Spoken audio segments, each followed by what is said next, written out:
nombre que es sobre todo nombre, un nombre sin igual. Doblegamos nuestro corazón delante de tu presencia, en humildad de corazón, suplicando tu ayuda en esta hora. Como dice Pablo, porque para esto, ¿quién es suficiente? Mas tú nos has encomendado que proclamemos tu palabra, que enseñemos tu palabra. Padre, gracias por tu presencia con nosotros. Gracias por tu alabanza. Gracias por Cristo, el dulce cantor de Israel, entre nosotros, que sí sabe cantar, que sí sabe adorar al Padre. Padre, gracias por Jesús, el mediador del nuevo pacto. Gracias por la sangre que habla más preciosa que la sangre de Abel. Gracias por la compañía de millares de ángeles que te adoran y te alaban, pero que no conocen el cántico de redención de Moisés y tampoco conocen el cántico del Cordero, el cual cantaremos, Padre, al fin de los siglos, alrededor del trono de la gracia de Dios, donde te adoraremos y te exaltaremos, Padre, postrado a tus pies, adorándote. Bendito sea tu nombre. Necesito, oh Dios, la ayuda indispensable del Espíritu Santo para poder comunicar la palabra. Necesito tu pueblo también oídos para oír.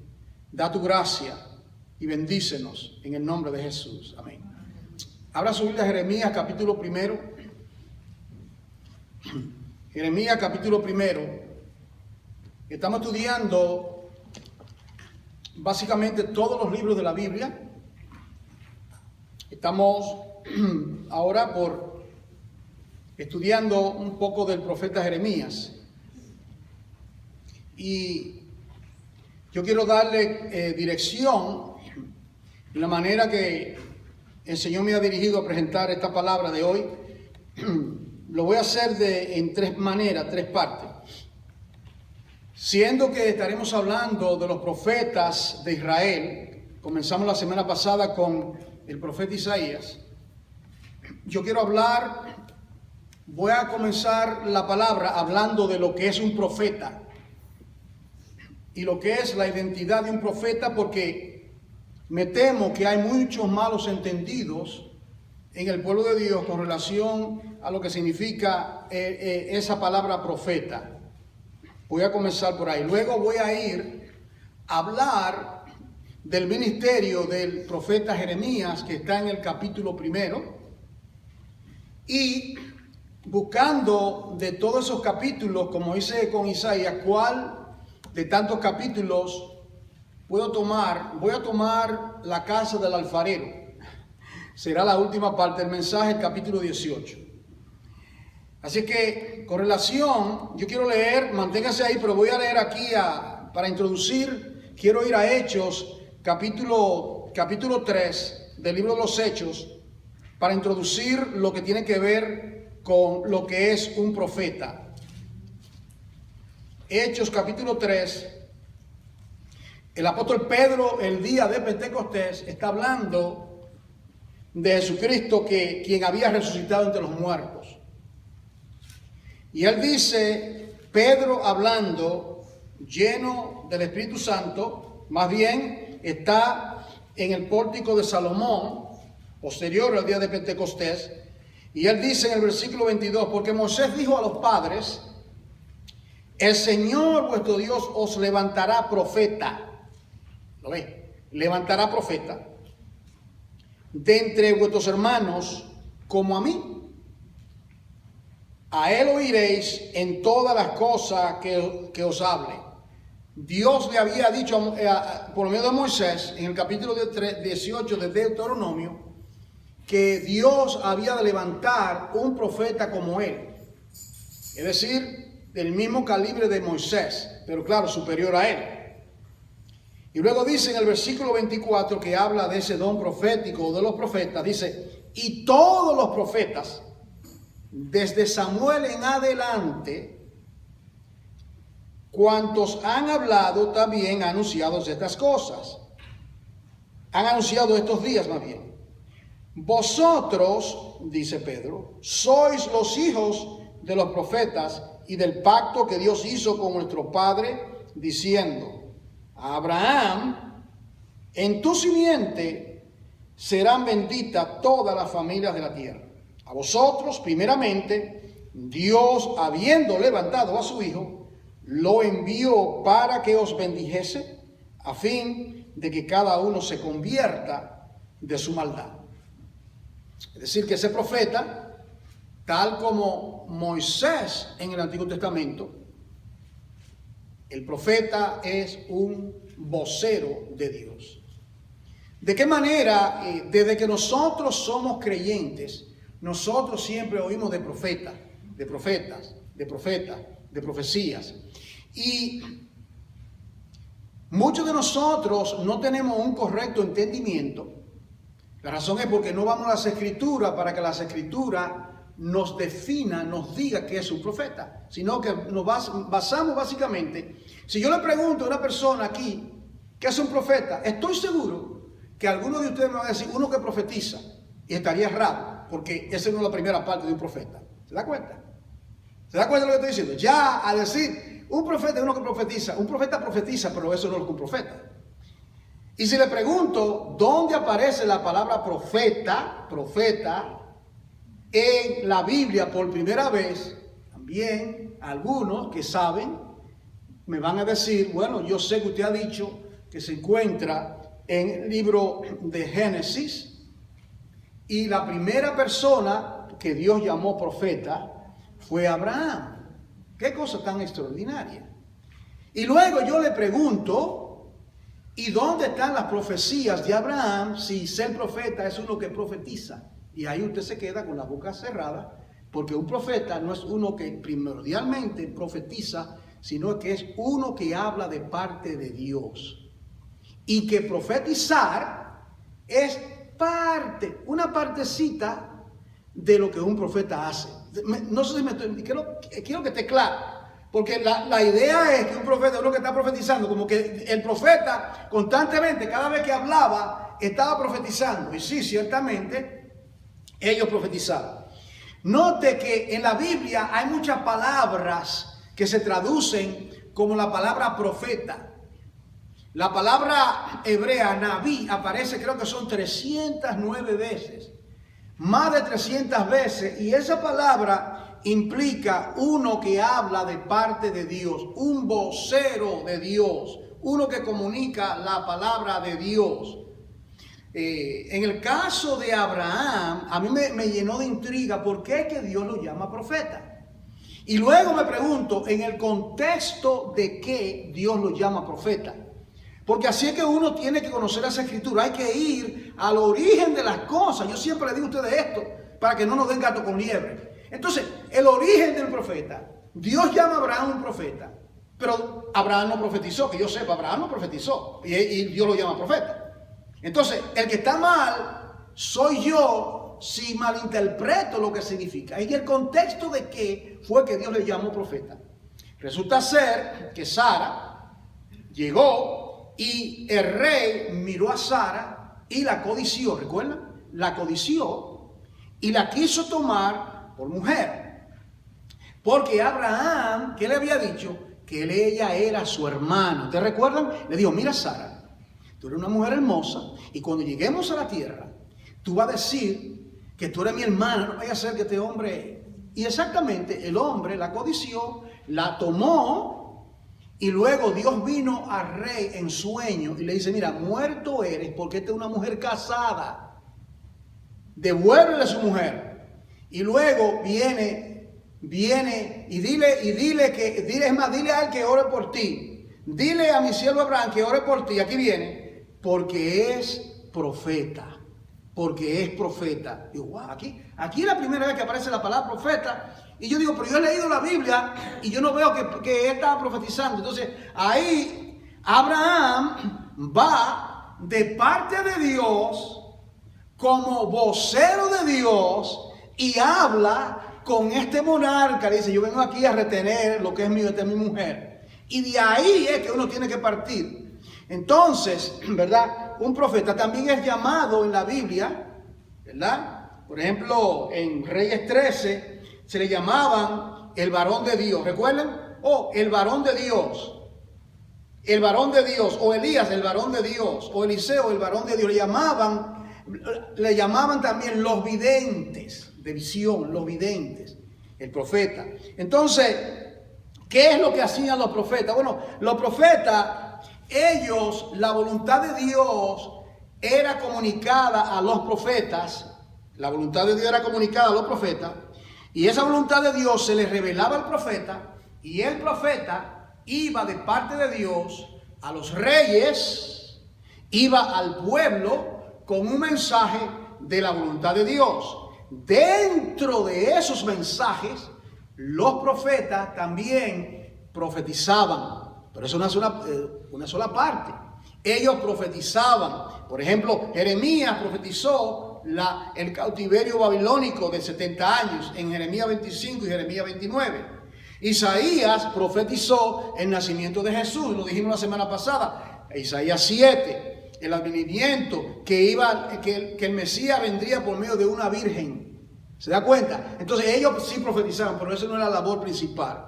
Un profeta era movido por el Espíritu Santo de Dios. Dice, por ejemplo, en Primera de Pedro, capítulo 1, versículo 21, dice, porque los santos hombres de Dios, o los profetas, eran movidos, hablaban siendo movidos por el Ruach Kodesh, que significa por el Espíritu Santo.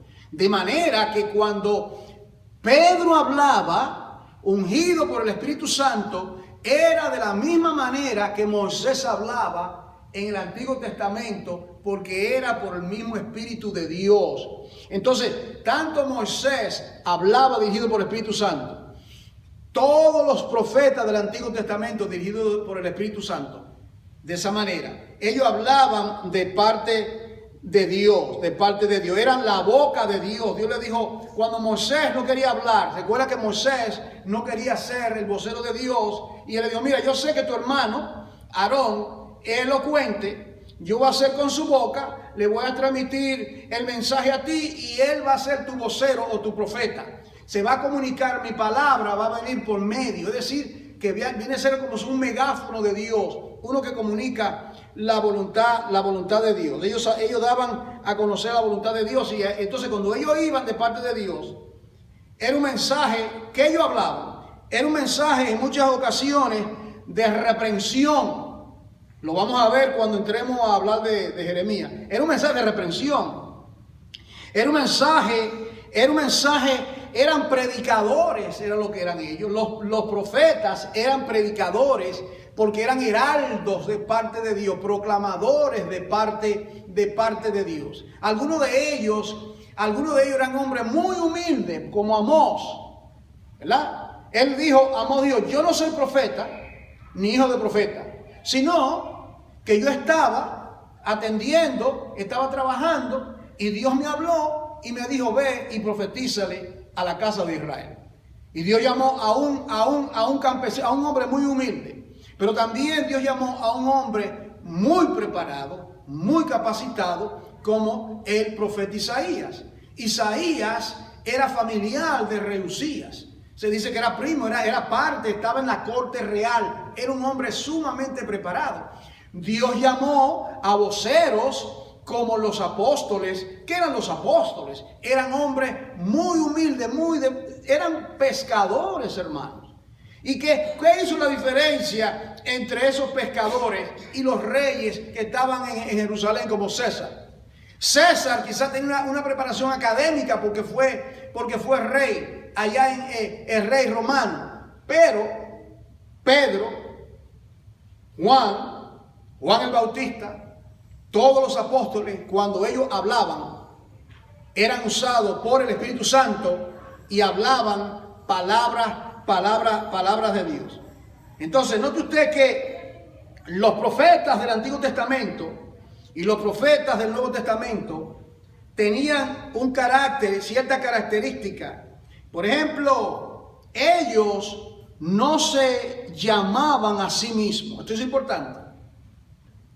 Hoy día nosotros vemos muchas personas que se llaman profetas. No sé si usted sabe eso. Yo he conocido personas que se autonombran y se llaman ellos mismos que son profetas. Eso me pone a mí un gran signo de interrogación, porque tú tienes que explicarme a mí qué es lo que tú quieres decir que tú eres profeta.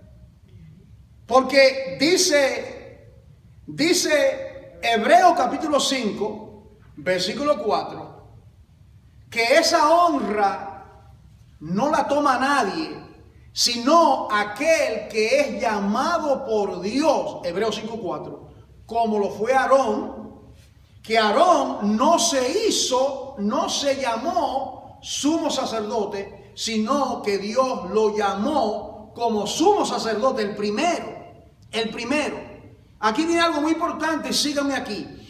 Los sacerdotes en el Antiguo Testamento era por herencia. En otras palabras, Aarón era sumo sacerdote, sus 4 hijos, y murieron 2 de ellos, Nadab y Abiú, porque ofrecieron fuego extraño. Aarón era hijo, todos los hijos de Aarón eran hijos, y los nietos de Aarón y los tataranietos hasta el tiempo de Jesús. Los sacerdotes que habían en el tiempo de Jesús podíamos mirar su genealogía hasta el primer sumo sacerdote.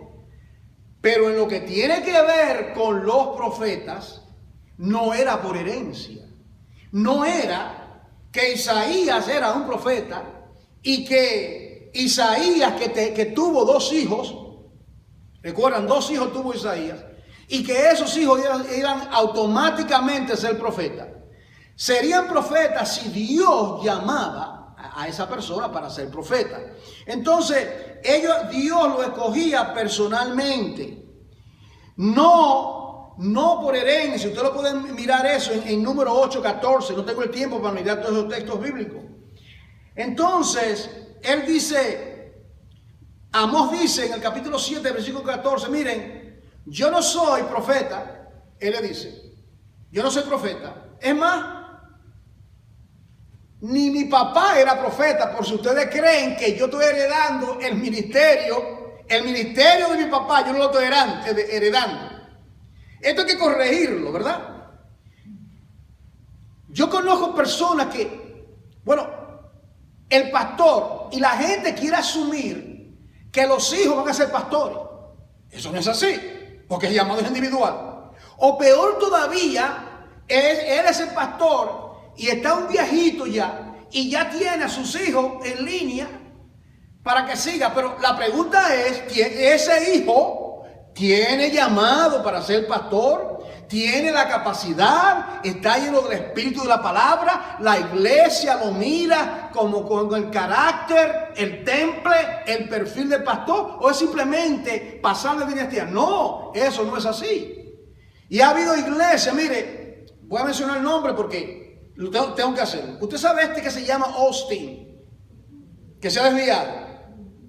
Si usted hubiese escuchado a su papá predicar como lo escuché yo, usted se queda maravillado el cambio que dio él.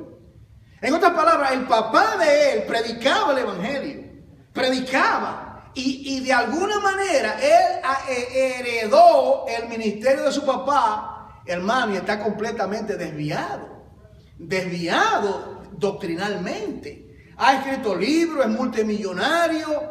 Le preguntaron en un programa que si había alguna diferencia entre el cristianismo y la religión islámica. Bueno, es lo mismo, como que Alá y Jehová es el mismo. No es el mismo. No es el mismo. Entonces, usted puede ver, hermano, el daño que se hace cuando se tuerce las escrituras. Entonces, Dios lo llama, Dios lo prepara, Dios lo capacita, Dios pone su espíritu en los profetas y luego como Dios lo envía. ¿Recuerda lo que dijo Isaías en el capítulo 6 cuando Dios lo llamó y él vio al Señor Jehová sentado en un trono alto y sublime y sus faldas llenaban el templo, y él dijo: ¡ay de mí, que soy hombre muerto y que habito en un pueblo lleno de pecado! Y dice que uno de los serafines tomó de una de las tenazas y le pasó por los labios y le quemó la impureza. Quemar los labios significa: te voy a purificar la boca para que sea mi vocero. Y luego él le dijo: ¿y quién irá por nosotros? ¿Y qué dijo él? Heme aquí, envíame a mí, porque ya Dios lo había llamado, ungido, purificado, y ahora Dios lo envía. Entonces, eso es lo que tiene que ver con un profeta, que nadie nos confunda. Hoy día hay profetas al estilo del Antiguo Testamento. No, no lo hay. Al Antiguo Testamento, yo he conocido tantas personas que han profetizado cosas falsas, cosas que no están en la palabra, profecías falsas. O este va a salir por presidente y no sale por presidente. O este va a pasar esto y no va a ser por presidente. O que era una mujer, la primer presidente de la nación, dijo uno en una campaña en África, donde miles y miles de personas. Ahora, ¿dónde está ese profeta? Y él profetizó que iba a ser esa persona. Esas son falsas profecías. Y de la misma manera, el pueblo, dice la palabra, que sin dirección, es más, dice sin dirección, dice sin profecía. Así que dice el proverbio: sin profecía, ¿entiendes? Sin palabras de Dios, el pueblo perece. Entonces, en lo que tiene que ver con profeta, todo lo que yo necesito conocer, yo no necesito que alguien venga donde mí y me esté profetizando algo de mi vida, porque todo lo que yo necesito saber está en la palabra de Dios. ¿O usted cree que hay algo extra que tiene que decirme? ¿Usted cree que aparte de lo que está en las Sagradas Escrituras, Dios tenga algo diferente que decirme a mí? De ninguna manera. Sea Dios veraz y todo hombre mentiroso. Las Sagradas Escrituras, todas las Sagradas Escrituras, ya está completa. Todo lo que Dios, mire, si usted me dice a mí que Dios le habló audiblemente, Dios ciertamente Dios puede hablarle a uno por un sueño. Ciertamente Dios habla por sueño. Dios ciertamente puede darnos un mensaje, una palabra por un siervo o una sierva. A alguien puede Dios darle una palabra genuinamente de Dios y decirle: mire, hermano, esto yo he estado orando y yo quiero darle esta palabra de parte de Dios. Pero lo que esa persona dice tiene que estar 100% por lo que está aquí escrito. Porque se dice de otra manera, como dice el libro, como dice, de su propia mente hablado, al tal no podéis escuchar. Ahora, habiendo dicho esto, y hay mucho más, y tomaré otro poquito de lo que un profeta en cada vez que hable de los profetas, voy a dar un poquito. Voy a cerrar estos 8 minutos hablando de esto para entrar ahora al capítulo 1 del libro de Jeremías, donde hablaremos de este profeta llamado Jeremías.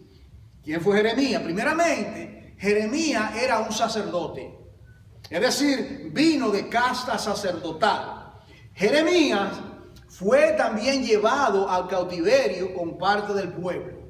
Jeremías profetizó aproximadamente por 40 años. El ministerio de Jeremías nadie quiere. Y yo verdaderamente amo al profeta Jeremías. Y le voy a decir por qué.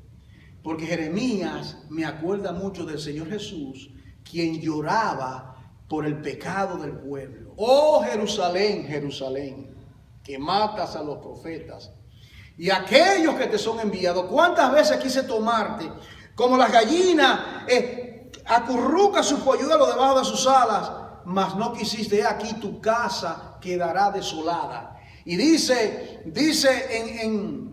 usted, al lado del libro de Jeremías, hay un librito que tiene 5 capítulos que se llama Las Lamentaciones de Jeremías. ¿Por qué dice Lamentaciones? ¿Qué uno hace cuando uno se lamenta? Uno llora. Y ahí usted ve en ese pequeño librito las lamentaciones de Jeremías. Oh, si mis ojos fuesen como una fuente. Déjame leerle solamente, voy a leerle solamente un versículo para que usted coja la idea. Jeremías 9, mira esto, hermano. Jeremías 9:1, para que usted vea la clase de ministerio que él tiene. Oh, capítulo 9, versículo 1. Jeremías 9:1. Oh, si mi cabeza se hiciese aguas y mis ojos fuente de lágrimas, para que llore día y noche los muertos de las hijas de mi pueblo. Oh, quien me diese en el desierto un albergue de caminantes, para que dejase a mi pueblo y de ellos me apartase, porque todos ellos son adúlteros, congregación de prevaricadores. Y usted lo ve en latir, el gemir de un profeta que llora por el pecado del pueblo. Hay que aplicar cuando el pueblo de Dios no entra a su propósito. Esto le causa gran dolor al corazón de Dios, amados. De la misma manera que nuestros hijos, escuchen, de la misma manera que nuestros hijos nos quebranten el corazón a nosotros los padres cuando no siguen nuestro consejo, cuando no siguen el camino, de la misma manera el corazón de nuestro padre es quebrantado cuando nosotros le desobedecemos. Entonces, aquí está este hombre. Su nombre, Jeremías, significa a quien Dios exalta o a quien Dios designa. Hay diferentes maneras como se define el nombre. Note usted, vamos al capítulo 1 para que veamos cuando Dios lo llama. En el capítulo 1 del libro de Jeremías, vamos a hablar ahora del llamado y el mensaje del profeta Jeremías. Primeramente, ya le dije que él viene de una familia sacerdotal, igual que Ezequiel. Ezequiel también fue sacerdote. Aquí ahora dice, en el capítulo 1, estoy en Jeremías 1, dice las palabras de Jeremías, hijo de Elisías, aquí viene, note, de los sacerdotes que estuvieron en Anatot. Ahí te dice de dónde procede y de la familia sacerdotal. Y recuerda que era por herencia el sacerdocio, pero no el don profético. Pero en este caso, Jeremías era sacerdote y ahora Dios lo comisiona como su nabi o vocero o proclamador o profeta, como quieramos moverlo. Y dice aquí, mírela, dice, palabra de Jehová que vino en los días de Josías, hijo de Amón, rey de Judá, en el año 13º de su reinado. Le vino también en día de José. Mira esa expresión importante. Vino palabra de Jehová a Jeremías. Vino palabra de Jehová a Isaías. De esa manera era que estos profetas, todos ellos eran movidos por el Espíritu Santo. La palabra de Dios le venía en algunos instantes Dios le hablaba audiblemente. En algunos instantes Dios le presentaba una visión, como por ejemplo a Moisés, que vio la zarza que ardía y no se consumía. Como Isaías, que vio la visión del trono. De diferentes maneras Dios le presenta y le habla y le comunica el mensaje y le dice en el versículo 4, Jeremías 1:4, le dice, vino pues, esa palabra de Jehová a mí, vino palabra de Jehová a mí. ¿Qué le dice? Aquí viene el llamado del profeta. Vamos a ver unas cuantas cosas. Primeramente vamos a ver la santificación del profeta. Vamos a ver el servicio del profeta. Vamos a ver la entrega del mensaje del profeta. En esos versículos, bien. Dice aquí, antes que te formase en el vientre te conocí. Oiga esto, hermano. Esto habla de la predestinación. Esto habla de la soberanía de Dios. Nosotros no fuimos un accidente. ¿Usted entiende ese término? Oh, ese muchacho, nunca diga eso, hermano. Usted lo oído, ¿verdad? Eso fue un accidente. ¿Usted ha oído eso? Eso sería pecar contra Dios, decirle. O no, o peor todavía, que un padre, nosotros teníamos 3 y no queríamos 4. Es más, hasta nos operamos, pero eso fue un accidente. Eso. Un hijo oye que yo soy un accidente. No. Cada cosa es determinado por Dios. Dios es el que da la vida. Dios es el que permite que un hombre engendre. Usted está acá. Usted ha nacido porque Dios le dio la vida. Porque Dios determinó que usted viviese. Porque Dios quería ser el heredero de la vida eterna.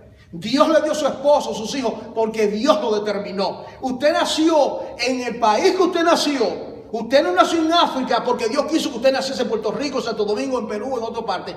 En el lugar que usted nació, ahí específicamente Dios quiso que usted naciese. Y Él tiene propósito con todas las etnias, con todos los pueblos, porque el pueblo de Dios es innumerable. Ahora lo llama y le dice, te conocí. Y segundo, te santifiqué. Te santifiqué. Santifiqué significa yo te aparté. Te aparté con un propósito santo. Yo te santifiqué. Eso me acuerda a que Dios santificó, apartó a Moisés. Dios, recuerda cuando Juan el Bautista nació, que la mamá dice que él fue lleno del Espíritu Santo. ¿Usted recuerda? En Lucas, que Juan el Bautista fue lleno y porque era profeta. Es decir que en el vientre de la madre, mira esto, en el vientre de la madre, el feto, lo que creen en el aborto, gran crimen. En el vientre, el feto, Dios lo llama una criatura y Dios santifica un feto. La depravación del corazón del hombre, de que pensar que esa criatura, que ese pequeño, desde el momento que se une en la ovulación, la parte del hombre con la parte, ya ahí hay vida. Es vida, así comenzamos nosotros. Es vida. Y dice aquí, te santifiqué, te aparté. ¿Qué dice Pablo en Gálatas? Que Dios lo apartó a él desde el vientre de su madre. ¿Recuerdan lo que Pablo dice en Gálatas? Desde el vientre de su madre Dios lo apartó. Dios apartó a Isaías y Dios nos ha apartado a nosotros desde el vientre de mamá para que seamos sus hijos. Y dice, te conocí, te santifiqué. Aquí viene su ministerio. Aquí viene ahora el ministerio. Te di por profeta a quien, a las naciones, por vocero, Nabi, vocero. Mira, Jeremías, tú no lo sabes, tú no tienes una idea. Pero mira, antes que tú fuese formado en el vientre de mamá, ya yo tenía planes contigo. Yo tenía propósito contigo. Y el propósito contigo es que tú vas a ser mi vocero, vas a llevar mi mensaje y vas a ser mi profeta. De la misma manera, nosotros. Dios nos ha llamado, nos ha santificado. Y Él quiere que seamos un pueblo apartado. Y Dios pone su palabra en nuestra boca para que la proclamemos a aquellos que no la conocen. Dice aquí, ahora, aquí viene la excusa de aquel que es llamado. ¿Qué le dice él?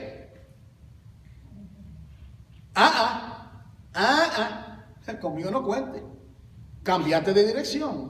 Te confundiste. Esto no es conmigo. ¿Qué dijo Moisés? Yo soy torpe de palabra. Yo no sé hablar. Es más, mira a mi hermano. Hermano, con el Señor. No es algo extraordinario que Aarón era más elocuente que Moisés. Lo dice la Biblia. Aarón era más elocuente que Moisés. Pero el corazón de Moisés no era el mismo corazón de Aarón. ¿Quién fue que permitió el becerro de oro? ¿Fue Moisés? Fue Aarón. Aarón lo permitió.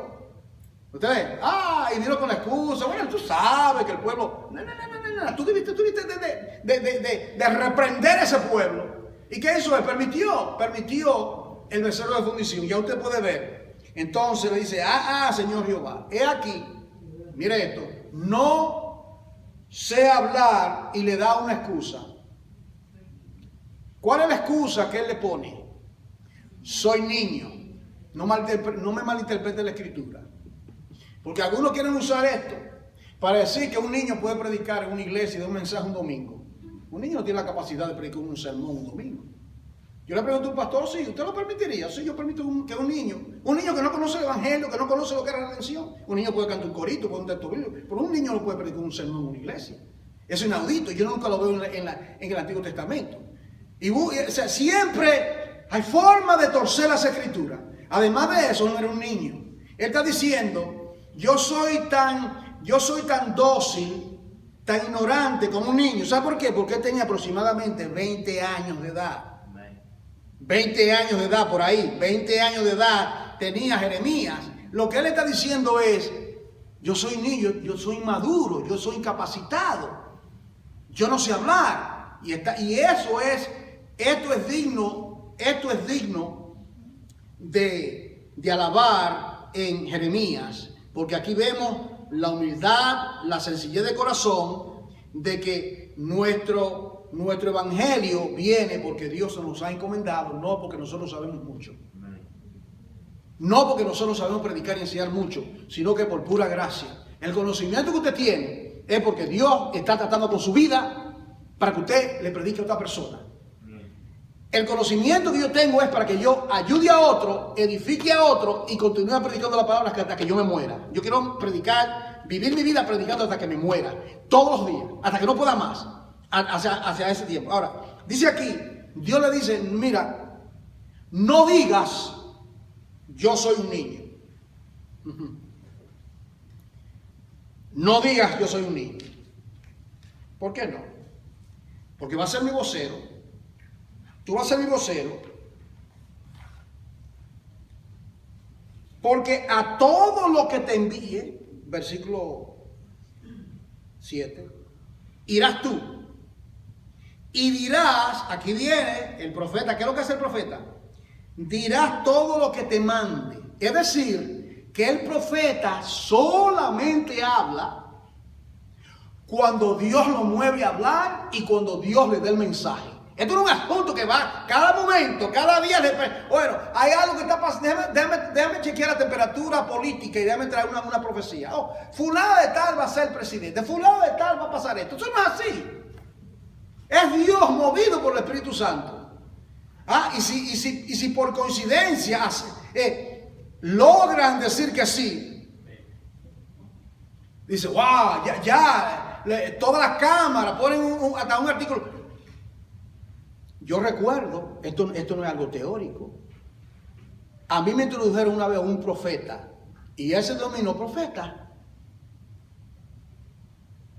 Y me dice a mí, yo tengo una hija mayor que ahora tiene 38 años de edad, Yasmín, ustedes la conocen.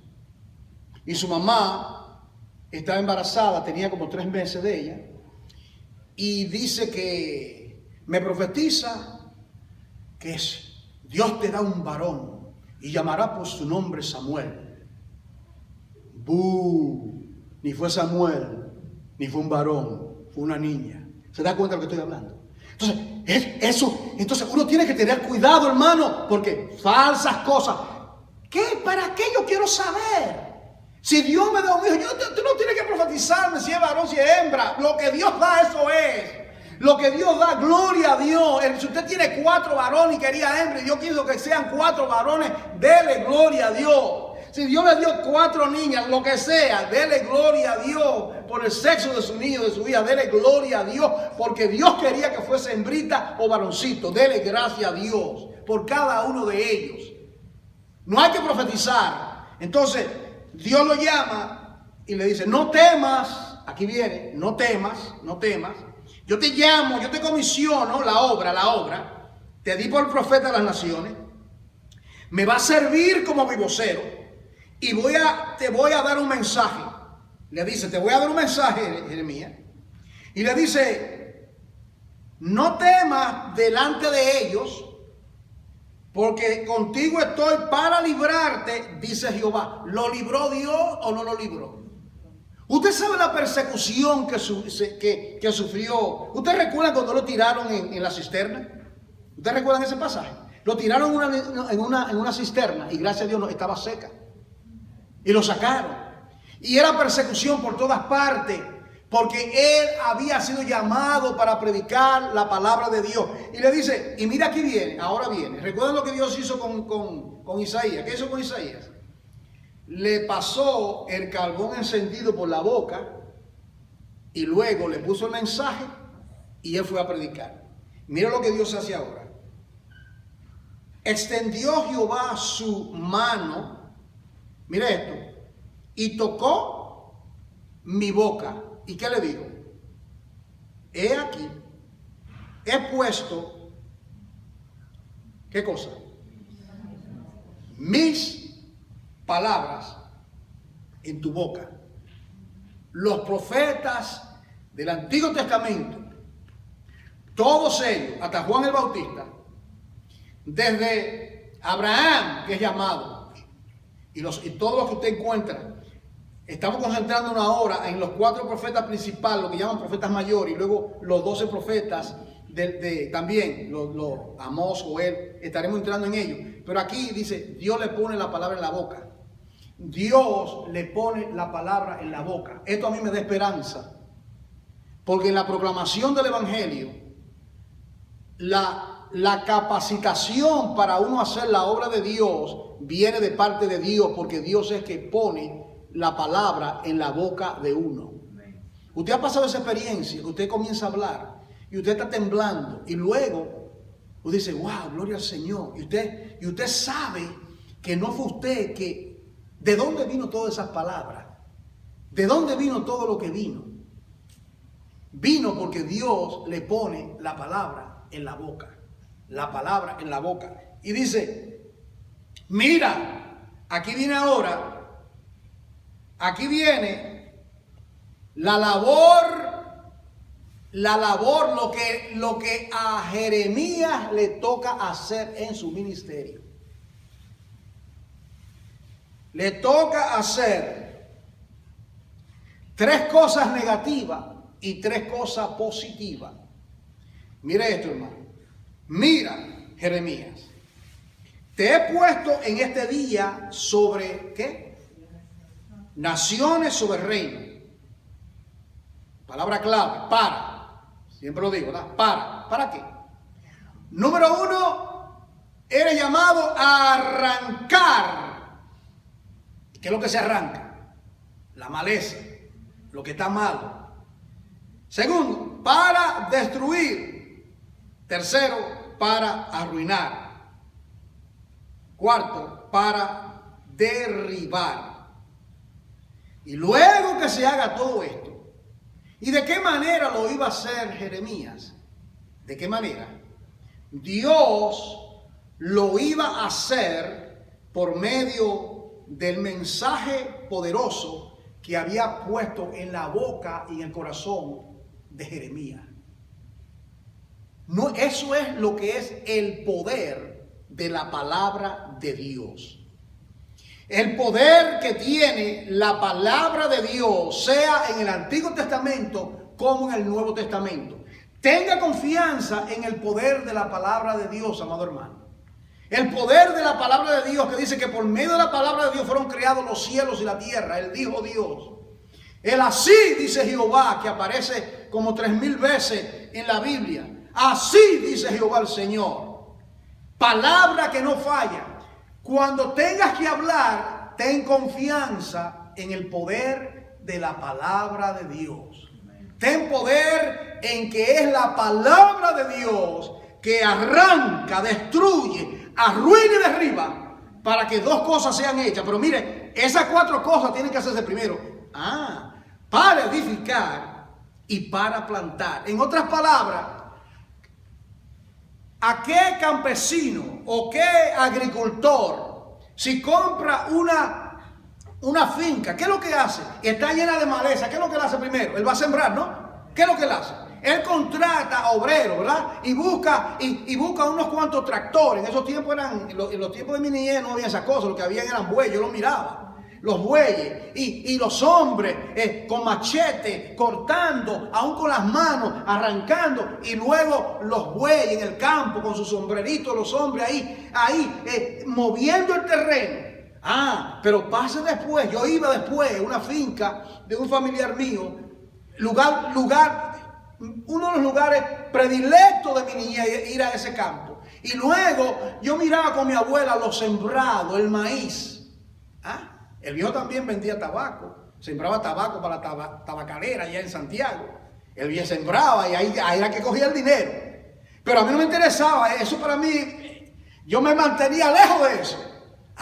Pero los árboles frutales, pero primeramente había que arrancar, derribar, destruir, para luego sembrar. Eso es lo que Dios hace en el poder del Evangelio. El corazón del hombre es una piedra, tiene carne y espina. Y Dios viene y pone el mensaje en nuestra boca.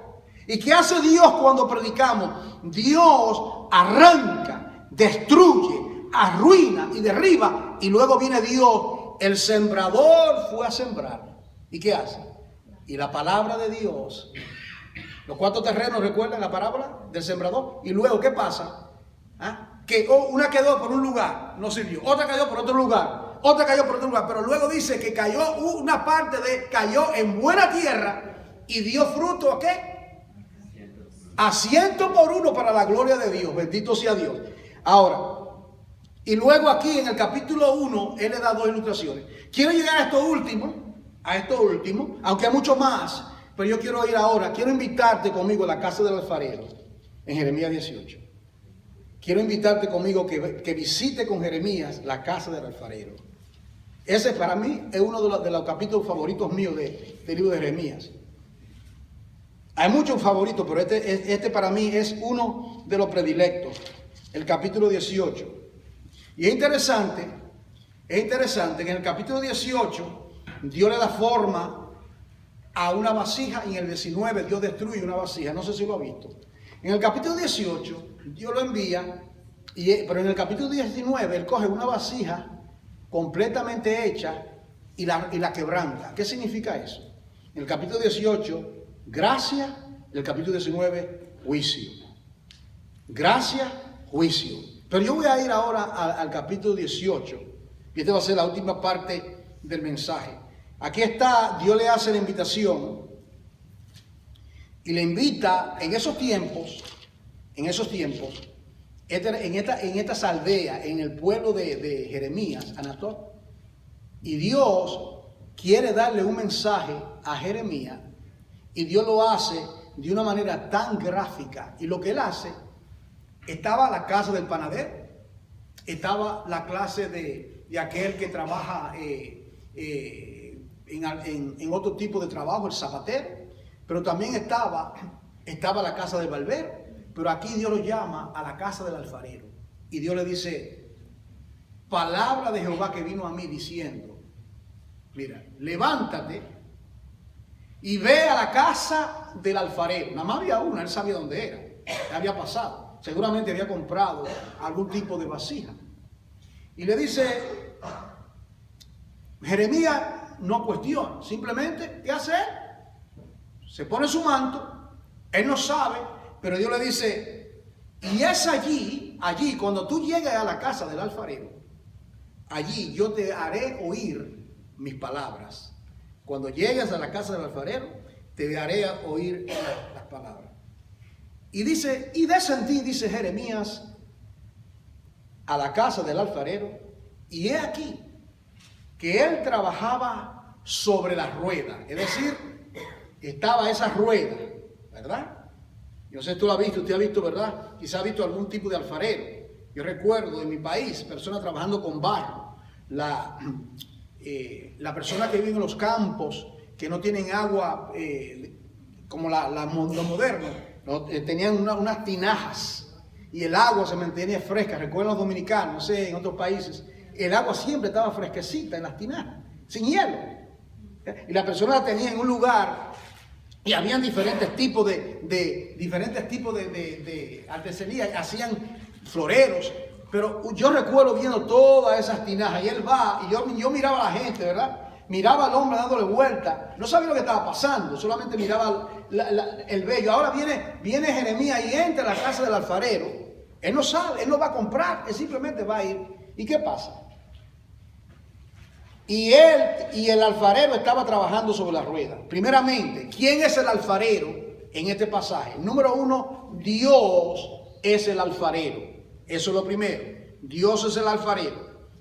La persona de Dios es el alfarero. Él es el creador, Él es el formador, Él es el Padre. Y como alfarero, Él personalmente está tratando con la vida de Israel en este instante y en la vida suya. Si usted no lo sabe, es bueno que se lo voy a reiterar. Cada uno de nosotros está en las manos del alfarero. Porque Dios en Cristo Jesús quiere hacer de nosotros, como dice Pablo, que en una casa grande hay vasijas de honra y vasijas de deshonra. ¿Y qué clase de vasijas usted cree que Dios quiere que seamos? Vasijas de honra. ¿Cuál es una vasija de honra, de deshonra? Por ejemplo, una vasija que se usa en el baño. Usted no tomaría algo del baño y lo usa en la cocina, o algo de la cocina y lo usaría en el baño. Usted, las vasijas tienen sus usos. Entonces él va y dice que él trabajaba sobre la rueda. ¿Qué material? Mire qué cosa. ¿Qué material está en la rueda? El barro. El barro. ¿A dónde lo lleva? Génesis, ¿no? El polvo, la tierra, el barro. ¿Qué dice? Que Dios formó. La primera vasija que Dios formó fue Adán. Adán fue la primera vasija y se echó a perder porque él pecó, como nosotros también pecamos.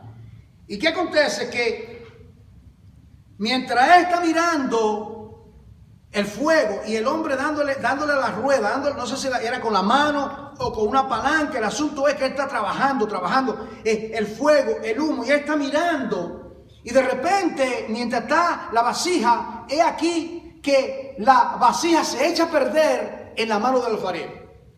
Se echa a perder. ¿Qué es lo que Dios le está diciendo? Yo tomé a mi pueblo Israel de Ur de los Caldeos por medio de Abraham, mi siervo.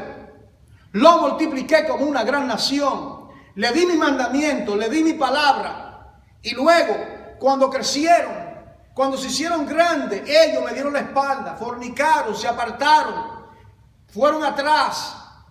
Una de las palabras clave en el libro de Jeremías es: retornaron atrás, me dieron la espalda. En inglés dice backslider. Backslider es la palabra que usa en inglés, que se deslizaron. ¿Y qué le está diciendo Dios ahora? Le está diciendo, se echó a perder, la vasija se echó a perder. ¿Qué haría un alfarero? Digamos así, ¿qué haría un alfarero con esa vasija? Bueno, aquí hay más lodo, lo he hecho a un lado. El problema no es la vasija, el problema no es el alfarero, porque el alfarero tiene pericia para hacer la vasija. El problema es el barro. El problema es el barro. El problema siempre seremos nosotros, porque Dios siempre quiere formarnos y nosotros le hacemos resistencia. Entonces dice aquí, dice, y volvió, mira lo que dice, y volvió, este alfarero volvió y la hizo otra vasija, según le pareció mejor hacerla. Se me echó a perder, la quería hacer de un pie de altura, pensándolo bien, viendo que el barro se está endureciendo un poco. Le voy a echar un poquito más de agua, un poquito más de calor, y la voy a hacer una cuantas pulgadas, pero va a ser útil también y la voy a vender en mi taller. Entonces le dice, entonces vino palabra de Jehová. Aquí viene. Para esto te llevé a la casa del alfarero, Jeremías. Para esto dice. Entonces vino palabra de Jehová. Después que Jeremías vio todo esto en el taller del alfarero, que ve que la vasija, y él está mirando, está contemplando, él no sabe lo que está pasando. Ahora viene Dios y le dice la palabra de Jehová: no podré yo, dice Dios, no podré yo hacer de vosotros como este alfarero, oh casa de Israel. dice Jehová, he aquí que como el barro en la mano del alfarero, así sois vosotros en mi mano, oh casa de Israel. En un instante hablaré contra pueblos y contra reinos. ¿Para qué? Para arrancar, derribar y destruir. Pero si estos pueblos se convirtieran de su maldad, como que dice, yo le voy a hacer una vasija nueva. ¿Está entendiendo? Lo voy a hacer de nuevo. Yo me de la maldad contra la cual hablé, yo me arrepentiré del mal que había pensado hacerle. Y en un instante hablaré de la gente del reino para, mire eso, para edificar y para plantar. ¿Recuerda lo que le dijo? Se lo dijo en el capítulo 1. Eso es lo que yo voy a hacer. Eso es lo que voy a hacer. ¿Cuál es la enseñanza llegando a la recta final de todo esto, de la casa del alfarero? Es que el versículo que más se aplica a esto es este. Y aquel que comenzó la buena obra en vosotros. ¿Quién termina el texto? ¿Cómo dice? La perfeccionará hasta el final. Aquel que comenzó, amado hermano, la obra en tu vida. Ahora, déjate formar. Déjate formar. Deja que te forme, deja el zapateo, deja la resistencia, deja que te forme, deja el fuego, duele, aprieta, duele. Y nosotros siempre estamos haciendo la resistencia. Dice, yo lo voy a hacer de esa misma manera. En otras palabras, el barro, Dios es poderoso. Porque el barro no se puede dar la forma. ¿Entiende, hermano? Nosotros no podemos darnos nuestra forma porque nosotros nos deformamos. La forma que nosotros queremos darnos, hacemos un desastre. Los dominicanos dicen un tollo. Una palabra que usted no conoce. Un desastre, una porquería. Un desastre lo que hacemos. Pero en la mano del alfarero, porque eres poderoso, porque eres soberano, porque Él sabe tratar con el barro, y Él tiene un plan y es un producto final. ¿Cuál es el producto final? Romanos 8. Nos llamó, nos predestinó, etc. Para que seamos hechos conforme. Ahí está la vasija perfecta. La idea es que Dios, mire esto, hermano. Usted sabe que Dios tomó a su Hijo Jesús y la puso en el taller de la alfarería. Usted sabe eso, ¿verdad? Jesucristo era de barro también. ¿De acuerdo? Jesucristo era de barro. Y Él lo tomó en el taller para formarlo. La única diferencia de Él fue que Él fue obediente. ¿Hasta qué punto? Obediente hasta la cruz. Y al final, y el producto final, yo no diría que fue cuando resucitó. Yo diría que fue en la cruz. Cuando finalmente dijo, consumado es, terminado está. He librado a todos los hijos de Adán de la condenación eterna. Consumado es, terminado está. Consumado es, terminado está. Y así Dios a nosotros en su plan, Él es paciente. Eso es otro que aprendemos. ¿Sabes? Él es paciente. El alfarero tiene que tener paciencia. Tiene que tener paciencia. Porque puede ser que ese pedazo de barro que él cree que está muy bueno tenga una pequeña piedrecita y de repente en una vuelta se le echa a perder. Puede tener un vidrio, puede tener un palito, algo. Y en la vida de uno, hermano, Dios sabe que somos polvo y estamos llenos de tantas imperfecciones. Pero Dios no se da por vencido. Él continúa. Nosotros somos el barro y la vida es una rueda. La vida, Él trabajaba sobre la rueda. ¿Entienden lo que significa eso? Hay movimiento constante en la vida. Una rueda. La vida es una rueda y Dios nos tiene ahí y nos va. La vida, yo veo la vida de esta manera. altas y bajas, altas y bajas, altas y bajas. De repente usted tiene un tiempo de solaz. Wow, todo me sale bien. Conseguí el trabajo, conseguí esto. Y de repente, ¡pum! Una prueba. Un cocotazo. A veces viene algo por nuestra desobediencia. A veces el maligno quiere tratar con nosotros. Y muchas veces Dios tratando con nosotros. Pero de todas maneras, si amas a Dios, amado, los que aman a Dios, ¿cuáles cosas? Todas las cosas le ayudan a bien. Le ayudan a bien. Así es que, llegando a la conclusión, no salga de la casa del alfarero, porque Dios todavía no ha terminado. Dios no ha terminado con mi vida. Dios no ha terminado con la vida suya, ni con la vida de ninguno de sus santos. Y Él tiene su plan y lo va a llevar a cabo y lo va a ejecutar conforme a sus divinos diseños. Oremos. Padre, gracias por ser nuestro alfarero divino. Gracias por formarnos, gracias por ayudarnos, gracias por la obra que está haciendo. Te pido, Señor, que tú continúes tratando con nosotros. Sigue tratando con nosotros. Somos sus hijos. Somos tus siervos. Danos la forma que tú quieras. Padre, ayúdanos. Que no te hagamos la resistencia, sino, Padre, que seamos sumisos en tus manos. A ti sea la gloria en la iglesia. Gracias, Padre, por tu trato. Continúa formándonos para gloria de tu nombre. En el nombre de Jesús. Amén.